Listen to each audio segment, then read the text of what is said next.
नमस्कार, inside out के साथ हाजिर हूं मैं राज ठाकुर आपके साथ। कभी धरती कांपी तो कभी समंदर उफान पर आ गए, कहीं पहाड़ दरक गए तो कभी आसमान से कयामत बरसी। ये वो हादसे हैं जो किसी के काबू में नहीं, ये वो घटनाएं हैं जिन पर किसी का नियंत्रण नहीं। बीते कई सालों में इंसान ने विज्ञान और तकनीक में कितनी ही तरक्की कर ली हो, लेकिन जब प्रकृति कहर बनकर टूटती है तो तकनीक धरी की धरी रह जाती है। इनसाइड आउट में आज बात पिछले 25 सालों में हुई उन आपदाओं की जिन्होंने जान माल का भारी नुकसान किया।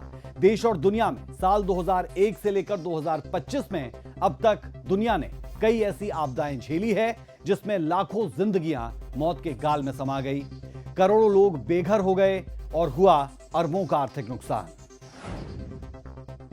साल 2001 में आया भुज का भूकंप हो या फिर 2013 में हुई केदारनाथ त्रासदी, 2004 में आई सुनामी हो या फिर 2008 में आया चक्रवाती नरगिस। आज के इस खास शो में हम आपको बताने वाले हैं प्राकृतिक आपदाओं का पूरा इनसाइड आउट। पिछले 2.5 दशक में किस प्राकृतिक आपदा ने सबसे ज्यादा नुकसान पहुंचाया, इस पर विस्तार से जानकारी आपको देंगे।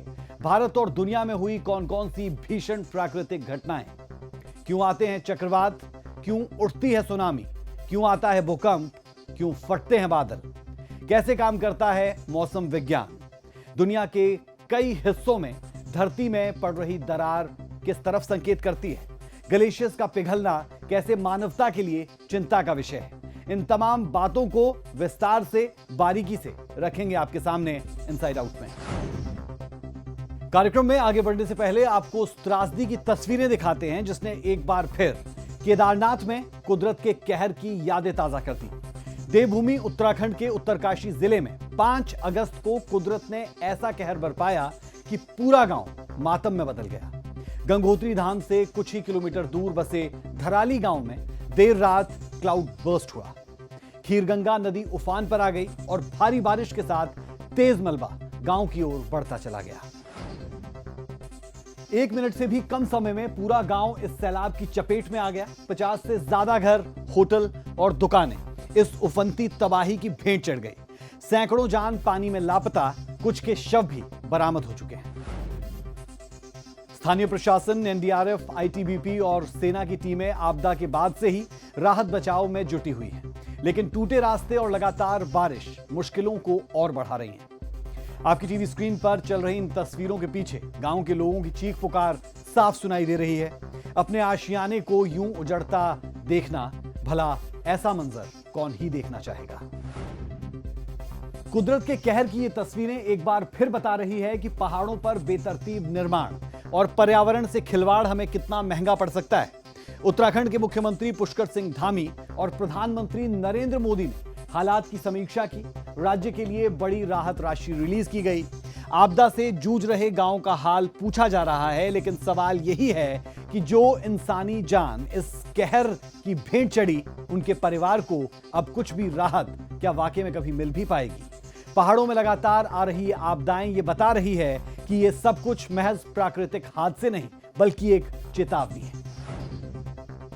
बहरहाल इनसाइड आउट में अब समझते हैं प्राकृतिक आपदाओं के कारण पिछले 2 दशकों में किन बड़ी आपदाओं ने देश और दुनिया को झकझोर कर रख दिया। इस पर भी डालेंगे विस्तार से एक नजर। आपको प्राकृतिक आपदाओं के बारे में बताते हैं। प्राकृतिक आपदा यानी नेचुरल डिजास्टर्स, यानी वो घटनाएं जो नेचर की वजह से होती है और जिनकी वजह से इंसानी जीवन, संपत्ति, पर्यावरण और अर्थव्यवस्था को गंभीर नुकसान पहुंचता है। प्राकृतिक आपदाओं को 4 हिस्सों में बांटा जा सकता है: भौगोलिक, मौसम आधारित, आग से जुड़ी हुई और जलवायु परिवर्तन से जुड़ी। भौगोलिक आपदाएं यानी धरती की सतह या फिर धरती के अंदर से जुड़ी घटनाएं। इसमें पहला है भूकंप यानी अर्थक्वेक, धरती के अंदर प्लेट के टकराने से कंपन। दूसरा है जलवायु यानी वोल्केनिक इरप्शन, पहाड़ों से लावा और गैस का विस्फोट होना। भूस्खलन यानी लैंडस्लाइड, इसमें पहाड़ी ढलानों से मिट्टी और चट्टानों का गिरना शामिल रहता है। चौथा है सुनामी। सुनामी आती है जब समुद्र में भूकंप आता है या फिर गैस का विस्फोट हो जाता है। इसकी वजह से ऊंची ऊंची लहरें उठती है जो तटीय इलाकों को तबाह कर देती है। जलवायु आधारित आपदाओं की बात करें तो इसमें मौसम और पानी से जुड़ी आपदाएं शामिल है, जिनमें बाढ़, फ्लड यानी सूखा, चक्रवात, तूफान, हरिकन्स भी हो सकते हैं और साथ ही साथ टाइफून भी। बर्फीले तूफान जिन्हें स्नोस्टॉर्म या ब्लिज़ार्ड भी कहा जाता है, ओलावृष्टि भी इसमें शामिल है। यूं तो आग लगाने पर लगती है, लेकिन जंगलों में लगी आग जब फैलती है तो इसे अग्नि संबंधी आपदाओं में रखा जा सकता है। इसमें जंगल में आग जिसे फॉरेस्ट फायर या वाइल्ड फायर कहा जाता है, ये बहुत ज्यादा गर्मी, बिजली गिरने या फिर इंसानी लापरवाही से या फिर जानबूझकर लगाई गई होती है। इसी तरह घास की आग यानी ग्रासलैंड फायर, सूखी घास और मैदानों में फैलने वाली आग भी काफी नुकसान पहुंचा सकती है। जलवायु परिवर्तन से होने वाली आपदाओं में हीट वेव, कोल्ड वेव, तेज हवा, तूफानी हवाएं और आंधी शामिल रहती है। कई बार ये इतनी तेज होती है जिससे घर, पेड़ और बिजली के पोल तक गिर जाते हैं। कुछ और प्राकृतिक घटनाओं में बादल फटना भी शुमार है, जिसमें बहुत कम समय में बहुत ज्यादा बारिश एक खास हिस्से पर होती है, जिससे अचानक बाढ़ से हालात हो जाते हैं। तूफानी लहरें यानी स्टॉर्म सर्ज और हिमस्खलन यानी एवलांच भी शामिल है। इसे भी भीषण आपदा में गिना जा सकता है। ये सभी आपदाएं बिना किसी चेतावनी के कभी भी आ सकती है और जनजीवन को गहरे स्तर पर प्रभावित कर सकती हैं। नेचुरल डिजास्टर्स यानी प्राकृतिक आपदाएं वो प्रकृति द्वारा चलित वो घटनाएं होती हैं जिसमें जानो माल का नुकसान होता है। और इसका अगर क्लासिफिकेशन देखें तो इसी के अंदर भूकंप आते हैं, चक्रवाती तूफान आते हैं, बादल फटना, बाढ़ या कोई प्रकार की बीमारियां, ये सब अगर देखा जाए, अकाल की घटनाएं, ये सब जो है ये प्राकृतिक जो है आपदाओं की श्रेणी में आते हैं। पिछली कुछ शताब्दियों से हम जिस प्रकार मानव केंद्रित जलवायु परिवर्तन हो रहा है और उसकी वजह से वैश्विक तापमान में वृद्धि हो रही है, उसी के कारण जो प्राकृतिक आपदाएं यानी नेचुरल डिजास्टर्स हैं उनकी संख्या में और सिर्फ संख्या में ही नहीं बल्कि उनकी डिस्ट्रक्टिव कैपेसिटी में वृद्धि हुई है। और चलिए अब बात कर लेते हैं उन भीषण आपदाओं की जिसने देश को बहुत नुकसान पहुंचाया।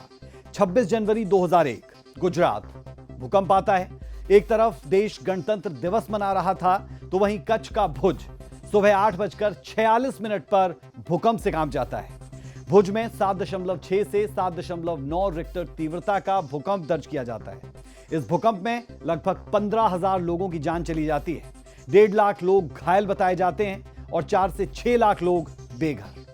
भूकंप का केंद्र भुज शहर से लगभग 20 किलोमीटर दूर स्थित था, लेकिन इसका असर पूरे गुजरात, राजस्थान, मध्य प्रदेश, महाराष्ट्र और दिल्ली तक महसूस किया गया। यह भूकंप भारत के इतिहास के सबसे विनाशकारी भूकंपों में से एक था। भुज, भचाऊ, अंजार और रापर ये वो इलाके थे जहां सबसे ज्यादा तबाही हुई। स्कूल्स, अस्पताल, सरकारी इमारतें, रेलवे स्टेशन, एयरपोर्ट तक कुछ भी इस त्रासदी में बचा नहीं था। करीब 40% भुज इस भूकंप में तबाह हुआ। गुजरात में जगह जगह सड़कों में दरारें देखी गई, रेलवे ट्रैक्स पर ट्रेन रुक गई और बिजली पानी की आपूर्ति कई दिनों तक ठप रही थी। 26 दिसंबर 2004 हिंद महासागर में 9.1 से 9.3 की तीव्रता वाला भूकंप दर्ज किया गया। इसके बाद समंदर में उठी लहरें भयंकर सुनामी लेकर आई। भारत के तमिलनाडु, केरल, अंडमान निकोबार द्वीप समूह में इससे भारी तबाही मची। अकेले भारत में करीब 10,749 मौतें हुई, लाखों लोग प्रभावित हुए और संपत्ति के साथ मत्स्य उद्योग को भारी नुकसान पहुंचा। इसमें 2,27,000 से ज्यादा लोग मारे गए थे या लापता हो गए थे। हिंद महासागर में आई सुनामी ने इंडोनेशिया, श्रीलंका, भारत, थाईलैंड, मालदीव समेत 14 देशों में भयंकर तबाही मचाई थी। 26 जुलाई 2005 जब मुंबई डूब गया, यही वो तारीख थी जब दोपहर से शुरू हुई बारिश कयामत में तब्दील हुई। मुंबई और उसके आसपास का इलाका एक रिकॉर्ड बारिश की चपेट में आया। सेंटा क्रूज के मौसम स्टेशन ने केवल 24 घंटे में 944 मिलीमीटर की बारिश रिकॉर्ड की, जो उस समय शहर की रिकॉर्ड सबसे ज्यादा बारिश थी। दोपहर 2:30 बजे से लेकर रात 8:30 बजे के बीच करीब 644 मिलीमीटर बारिश होने से शहर तुरंत ही डूब गया। इस प्राकृतिक आपदा में लगभग 1094 लोगों की जान चली गई। सड़क, रेलवे ट्रैक और पुलों पर पानी जमने से स्थानीय ट्रेन सेवाएं बंद हो गई। बांद्रा कुर्ला कॉम्प्लेक्स, जुहू, धारावी समेत कई इलाकों में 2 से 3 मीटर तक पानी भरा। मुंबई एयरपोर्ट उस दौरान पूरे 30 घंटे तक बंद रहा था। 700 से ज्यादा उड़ानें कैंसिल हुई या फिर डिले। मुंबई में इस बाढ़ की असली वजह इंसानी गलती को माना गया। नए इंफ्रास्ट्रक्चर पर तेजी से निर्माण, ड्रेन सिस्टम का पुराना और जाम होना, नालों पर गैर कानूनी अतिक्रमण इसकी मुख्य वजह मानी गई। 26 अक्टूबर 2005 जम्मू कश्मीर में 7.6 तीव्रता का भूकंप आया। जम्मू कश्मीर के लोगों के लिए यह आपदा डरावनी थी। जम्मू कश्मीर के कई इलाकों में भूकंप के तेज झटके महसूस किए गए। रिक्टर स्केल पर इसकी तीव्रता 7.6 मापी गई, जो किसी भी भूकंप को भीषण की श्रेणी में रखता है। इसका केंद्र पाक अधिकृत कश्मीर में था, लेकिन झटके श्रीनगर, बारामूला, उधमपुर और पुंछ जैसे भारतीय क्षेत्रों में बुरी तरह से महसूस किए गए। इस भूकंप में भारत के हिस्से में कम से कम 1300 लोगों की मौत की पुष्टि हुई, जिनमें से अधिकतर कश्मीर घाटी और सीमावर्ती गांव से थे। सैकड़ों लोग घायल हुए। कई स्कूली इमारतों और घर गिरते हुए नजर आए। इस आपदा ने खासतौर पर स्कूल्स और बच्चों को बेहद प्रभावित किया, क्योंकि सुबह का वक्त था और कई बच्चे स्कूल जा रहे थे। कुपवाड़ा, बारामूला और उरी सेक्टर सबसे ज्यादा प्रभावित क्षेत्रों में शामिल रहे। कई गांवों तक तुरंत मदद नहीं पहुंच सकी, क्योंकि रास्ते बंद हो गए थे और टेलीफोन लाइंस टूट चुकी थी। सरकार ने प्रभावित परिवारों के लिए तत्काल राहत राशि की घोषणा की और भूकंप ग्रसित इलाकों में नई निर्माण नीति पर काम शुरू किया गया। पाकिस्तान ने इस भूकंप में 70,000 से ज्यादा लोगों को खो दिया था। साल 2007 बिहार में मॉनसून ऐसा बरसा कि तबाही लेकर आया। आम वर्षों की तुलना में साल बिहार में 5 गुना अधिक बारिश हुई। जुलाई और अगस्त के महीने में लगातार हुई भीषण बारिश ने राज्य के उत्तर और पूर्वी हिस्से में ऐसी बाढ़ लेकर आए, जिससे दशकों तक याद रखा गया। बिहार की कई बड़ी नदियां, खासकर कोसी, गंडक, बागमती और घाघरा में जलस्तर रिकॉर्ड स्तर तक पहुंच गया। इन नदियों ने अपने पारंपरिक किनारों को तोड़कर सैकड़ों गांव और शहरों को जलमग्न कर दिया। सीतामढ़ी, दरभंगा, समस्तीपुर, सुपौल, मधुबनी और मुजफ्फरपुर जैसे जिले बाढ़ से सबसे ज्यादा प्रभावित हुए। कयामती बारिश ने लगभग 900 से 1000 लोगों की जान ले ली। करीब 2 करोड़ लोग इससे प्रभावित हुए। हजारों गांव, मकान और कई सौ हेक्टेयर फसल बर्बाद हुई। कई इलाकों में तो 10 से 15 दिनों तक खाना और पीने तक का सामान उपलब्ध नहीं हो पाया। इस बाढ़ ने बिहार के सड़क तंत्र, स्वास्थ्य सेवाएं और स्कूल को बुरी तरह से पंगु बना दिया। कई स्कूल्स महीनों तक बंद रहे। जो बच्चे पहले ही गरीबी से जूझ रहे थे, वो अब शिक्षा से भी वंचित थे। कई गांवों को दोबारा बसाने में सालों लग गए। 2013 की केदारनाथ त्रासदी, इसकी भयानक यादें जहन में आज भी ताजा है। केदारनाथ धाम में अब एक बार फिर भक्तों की रौनक लौट आई है, लेकिन एक दशक पहले हुई इस त्रासदी का डर अब भी रह रहकर सताता है। 16 जून 2013 को उत्तराखंड के केदारनाथ में जो कुछ हुआ, उसने पूरे देश को झकझोर कर रख दिया। तेज बारिश, बादल फटना और फिर भयानक बाढ़, इन तीनों ने मिलकर केदारनाथ और आसपास के इलाकों को तबाह कर दिया। यह सब इतना तेज और अचानक हुआ कि हजारों लोग कुछ समझ भी नहीं पाए और सब कुछ पानी पानी हो गया, सब कुछ बह गया। दरअसल केदारनाथ के ऊपर और आसपास के पहाड़ों में लगातार भारी बारिश हो रही थी। 16 जून की रात को चौराबाड़ी झील टूट गई और अचानक बादल फटने जैसी स्थिति उत्पन्न हुई। इसके बाद बर्फ और मलबे के साथ पानी का सैलाब मंदिर पर टूट पड़ा। इसने रास्ते से आई हर चीज को बहाकर अपने साथ ले गया, वो चाहे होटल थे, दुकानें, घर, पुल या फिर श्रद्धालु। सरकारी आंकड़ों के मुताबिक इस आपदा में करीब 5700 लोगों की मौत हुई, लेकिन स्थानीय लोग और बचाव कर्मियों का कहना है कि यह संख्या 10,000 से भी ज्यादा हो सकती है। सैकड़ों शव तो कई दिनों तक मलबे में दबे रहे थे, कुछ तो महीनों बाद मिले। हजारों लोग लापता हुए, जिनका कोई सुराग नहीं मिला। त्रासदी का चमत्कार यह था कि केदारनाथ मंदिर जस का तस रहा, जबकि उसके आसपास सब कुछ बह गया। मानो प्रकृति ने सब कुछ वैसा ही कर दिया हो जैसा कई साल पहले हुआ करता था। मंदिर के पीछे एक बड़ी सी चट्टान आकर रुकी, जिसने तेज बहाव को मंदिर से टकराने ही नहीं दिया। सितंबर 2014 में लगातार बारिश और झेलम नदी उफान पर रही, जिससे कश्मीर में भारी बाढ़ आई। झेलम नदी, जो आमतौर पर कश्मीर को जिंदगी देती है, वो खुद एक मौत का पैगाम बन गई।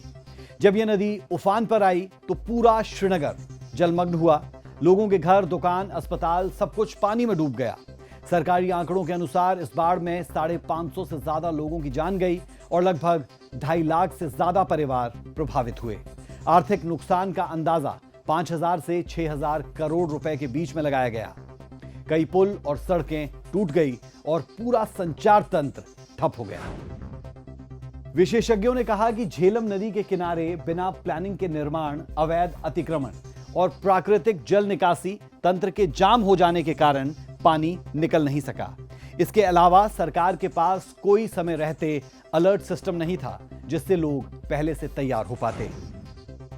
नवंबर से दिसंबर 2015 के बीच तमिलनाडु, खासकर चेन्नई में नॉर्थ ईस्ट मॉनसून ने ऐसा कहर बरपाया कि पूरा शहर बारिश के समुद्र में तब्दील हो गया।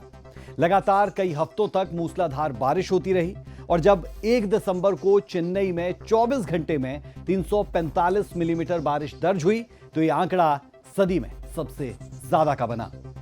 सड़कों से लेकर airport, railway station, IT park और कॉलोनियां, सब कुछ पानी में डूबी नजर आई। सरकारी रिपोर्ट के मुताबिक इस बाढ़ में 500 से ज्यादा लोगों की जान गई और लगभग 18 लाख लोग बेघर हुए। चेन्नई और आसपास के जिलों में हजारों घर तबाह, कारोबार चौपट और जिंदगी रुक सी गई। स्कूल, कॉलेज, अस्पताल सब बंद रहे। तमिलनाडु सरकार ने बताया कि राज्य को इस आपदा में 20,000 करोड़ रुपए से ज्यादा का आर्थिक नुकसान हुआ। आईटी कंपनियां बंद रही, एयरपोर्ट को 5 दिन तक बंद करना पड़ा और चेन्नई का पूरा ट्रैफिक सिस्टम ठप हो गया।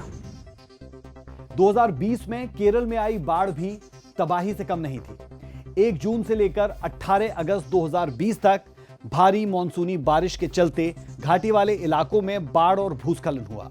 करीब 104 मौतें दर्ज की गई, हजारों लोगों पर इसका असर हुआ।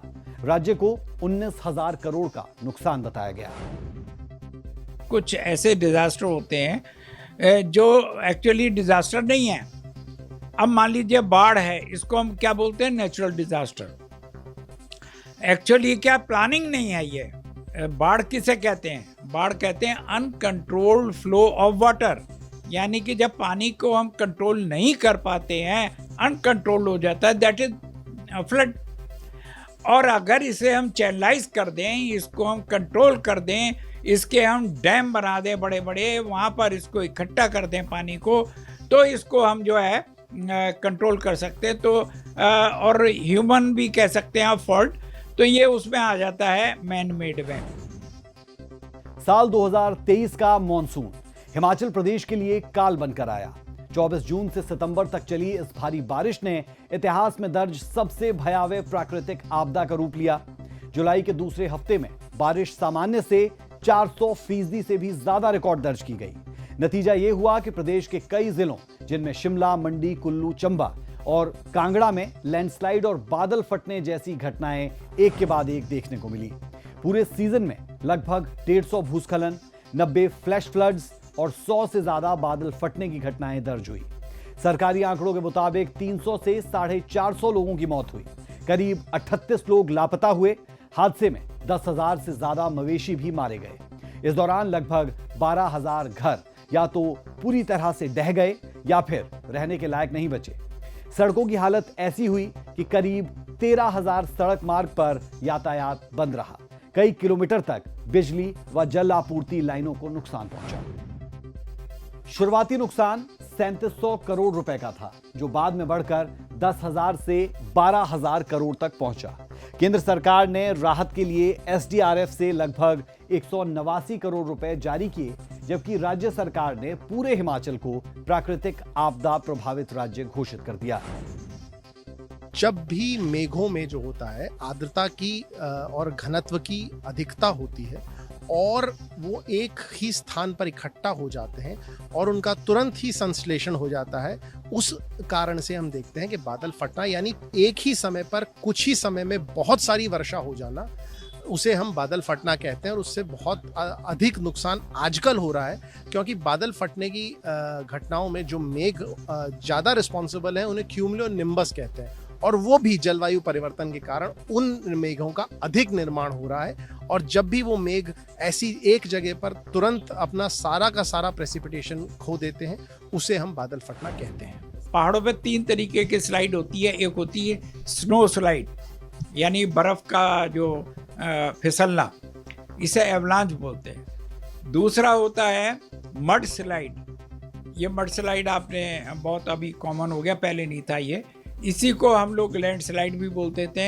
ये मड स्लाइड के साथ में बड़े बड़े बोल्डर्स और पहाड़ों के पीसेस जो वो स्लाइड होके नीचे आते हैं, उसको हम लोग कॉमन जो प्रचलित भाषा में लैंड स्लाइड कह देते हैं। और तीसरा होता है पहाड़ का पानी का प्रेशर ऊपर से आता है, तो उसके साथ में जो पूरे चीज़ तबाह होती है, पूरा गांव का गांव स्लाइड कर जाता है, उसको भी हम लैंडस्लाइड कह देते हैं। जुलाई 2024 केरल का खूबसूरत जिला वायनाड अचानक एक बड़े भूस्खलन का गवाह बना। लगातार हो रही मूसलाधार बारिश ने जमीन की पकड़ ढीली कर दी और आखिरकार 6 जुलाई को वायनाड और आसपास के इलाकों में भारी भूस्खलन की चपेट में आए। पहाड़ों से मिट्टी और चट्टान खिसकती चली गई और देखते ही देखते खेत और सड़कें मलबे के नीचे दब गई। भूस्खलन में केरल के वायनाड जिले के पुंजरी मट्टम, मुंडकई, चूरामाला और विल्लरी मल्ला जैसे गांव सबसे ज्यादा प्रभावित हुए, जहां जमीन फट गई और जिंदगी मलबे में दब गई। कई गांव का जमीन से संपर्क कट गया, बिजली और पानी की सप्लाई बाधित रही। इस त्रासदी में 420 लोग मारे गए, लगभग 400 घायल हुए और 118 लापता बताए गए। 10,000 से ज्यादा विस्थापित हुए और सैकड़ों मकान प्रभावित होते हुए नजर आए। अब बात दुनिया में आई प्राकृतिक आपदाओं की, जिन्होंने बड़े पैमाने पर नुकसान पहुंचाया। साल 2003 यूरोप में हीट वेव के नाम रहा। जुलाई से अगस्त तक यूरोप में पारा इतना गर्म रहा कि मौसम जानलेवा हो गया। लगभग 45 डिग्री तापमान ने कई लोगों की जान ले ली। पूरे यूरोप में 70,000 मौतों का आंकड़ा सामने आया। खासकर बुजुर्गों पर यह साल भारी रहा। साल 2008 चक्रवात नरगिस ने कहर ढाया। तारीख थी 2 मई। म्यांमार में तूफान से पहले की शांति थी, लेकिन सूरज ढलने से पहले ही हिंद महासागर में उठे चक्रवात नरगिस ने म्यांमार के तट को अपनी चपेट में ले लिया। 250 किलोमीटर घंटे की रफ्तार से हवाएं चल रही थी। यह कोई मामूली तूफान नहीं था, यह कैटेगरी 4 का सुपर साइक्लोन था, जिसने सिर्फ घर नहीं उड़ाए, पूरे कस्बे और शहर को तबाह कर दिया। म्यांमार की सरकार के अनुसार इस तूफान में करीब 1,40,000 लोगों की मौत हुई। नरगिस चक्रवात का मुख्य वार म्यांमार पर था, लेकिन भारत के तमिलनाडु, अंडमान निकोबार द्वीप समूह और पुडुचेरी में भी भारी बारिश और समुद्री तूफान ने हलचल मचा दी। साल 2010 पाकिस्तान में बाढ़। जुलाई अगस्त के महीने में भारी मानसूनी बारिश से पाकिस्तान में भारी नुकसान हुआ। लगभग 2,000 लोगों की मौत हुई, 20 मिलियन लोग प्रभावित हुए और करीब 3 लाख करोड़ का नुकसान दर्ज किया गया। गर्म हवा पानी के वेपर्स के साथ होती है, ऊपर जो है ठंडी हवा होती है और जिसमें बर्फ़ के कंटेंट टाइप होते हैं, वो बहुत ठंडा होता है और जब टकराती है तो उसके टकराने से जो है वहाँ पर हवा का चक्र बनता है और ये चक्र बनता है तो बड़ा तेज़ी के साथ जो है आगे बढ़ता है, डायरेक्शन लेता हुआ समुद्र की तरफ से ये उठती है। 2010 का हेती भूकंप, जिसकी विनाश लीला आज भी रूह कंपा देती है। 12 जनवरी 2010 को हेती में 7.0 तीव्रता का भूकंप आया। भूकंप ने देश की राजधानी पोर्ट ऑफ प्रिंस और आसपास के क्षेत्र में भारी तबाही मचाई थी। भूकंप के कारण कई इमारतें ढह गई, जिनमें सरकारी भवन और संयुक्त राष्ट्र के मुख्यालय भी शामिल थे। इस भूकंप में लगभग 2.5 लाख लोग मारे गए, करीब 3 लाख से ज्यादा घायल हुए। इस भूकंप में 1.5 मिलियन लोग बेघर हुए। भूकंप का केंद्र राजधानी पोर्ट ऑफ प्रिंस से 16 किलोमीटर दूर और 10 किलोमीटर की गहराई पर था। भूकंप के बाद 5.9, 5.5 और 5.1 तीव्रता के 3 और झटके महसूस किए गए थे। देखिए, हमारी जो धरती है वो भूकंपीय प्लेटों से बनी हुई है और इनके अंदर से जब भी एनर्जी बाहर निकलती है तो इनमें हलचल होती है। इस एनर्जी के बाहर उत्सर्जन की वजह से जब भी ये प्लेटें हिलती हैं तो वो पूरी धरती उस एरिया की हिलती है। उसे ही हम भूकंप के नाम से जानते हैं और वही कारण होता है भूकंप आने का। 11 मार्च 2011 को जापान में 9.0 तीव्रता का भूकंप आंका गया। इसके बाद सुनामी से तबाही हुई, लगभग 20,000 मौतें हुई और इसके बाद जापान के फुकुशिमा परमाणु रिसाव जैसी गंभीर घटनाएं भी शामिल रही। साल 2013 फिलीपींस में टाइफून हैयान ने कहर ढाया। यह कैटेगरी 5 का तूफान था। 195 मील प्रति घंटे की रफ्तार से चलने वाली हवाओं के साथ इस तूफान ने 8 नवंबर 2013 को फिलीपींस में भारी तबाही मचाई। 14 मिलियन से ज्यादा लोग प्रभावित हुए, जिनमें 6 मिलियन बच्चे शामिल थे। साल 2019 अमेज़न के जंगलों में आग की तपिश पूरी दुनिया ने महसूस की। दक्षिण अमेरिका के अमेज़न फॉरेस्ट को लंग्स ऑफ द प्लैनेट कहा जाता है। दुनिया भर की 20% ऑक्सीजन अमेज़न के जंगलों से ही मिलती है। काबिल गौर है कि यह 9 देशों में फैला हुआ है, जिनमें Brazil, Peru, Colombia, Venezuela, Ecuador, Bolivia, Guyana, Suriname और फ्रेंच गुयाना शामिल है। अमेज़न वर्षा वन का लगभग 60% हिस्सा ब्राजील में है। अकेले ब्राजील में रिकॉर्ड 72,000 से ज्यादा आग की घटनाएं दर्ज हुई थी। विशेषज्ञों का कहना है कि यह आग प्राकृतिक नहीं बल्कि मानव निर्मित थी। किसान और व्यापारी जंगल साफ करके खेती और मवेशियों के लिए जमीन तैयार कर रहे थे। पहले पेड़ काटे गए, फिर जमीन को जलाया गया। अमेज़न के 9,000 वर्ग किलोमीटर से ज्यादा क्षेत्र को राख में तब्दील कर दिया गया। इस आग से निकला जहरीला धुआं लाखों टन कार्बन डाइऑक्साइड वातावरण में छोड़ गया, जिससे ग्लोबल वार्मिंग और भी तेज हुई। सैकड़ों जानवर मारे गए और स्थानीय आदिवासी समुदायों की जिंदगी तबाह हो गई। फ्रांस के राष्ट्रपति मैक्रो ने तब इसे अंतर्राष्ट्रीय आपातकाल कहा था। वहीं ब्राजील की सरकार पर आरोप लगे कि वो वन संरक्षण के नियमों को नजरअंदाज कर रही थी। साल 2022 12 जून से लेकर 12 सितंबर तक यूरोप में गर्मी का कहर देखने को मिला। लगभग 24,501 लोगों की जान हीटवेव के कारण चली गई। यूरोप में इस साल रिकॉर्ड आर्थिक और मानव संकट रहा। साल 2023 में तुर्की और सीरिया में आया भूकंप विनाश लेकर आया। 6 फरवरी 2023 को तुर्की और सीरिया में 7.8 तीव्रता वाले भूकंप से धरती कांप गई, जिससे दोनों देशों में भारी जानमाल का नुकसान हुआ। भूकंप से तुर्की और सीरिया में 50,000 से ज्यादा लोगों की मौत हो गई। इस आपदा में 15 लाख लोग बेघर हुए। 28 मार्च 2025 म्यांमार में 7.7 तीव्रता का भूकंप दर्ज किया गया। इस भीषण भूकंप में 5,500 मौतें हुई। असर थाईलैंड और चीन में भी देखा गया। इनसाइड आउट में फिलहाल इतना ही। कल फिर होगी मुलाकात एक नए टॉपिक के साथ और जानेंगे उसका भी इनसाइड आउट। अभी के लिए इजाजत दें। नमस्कार।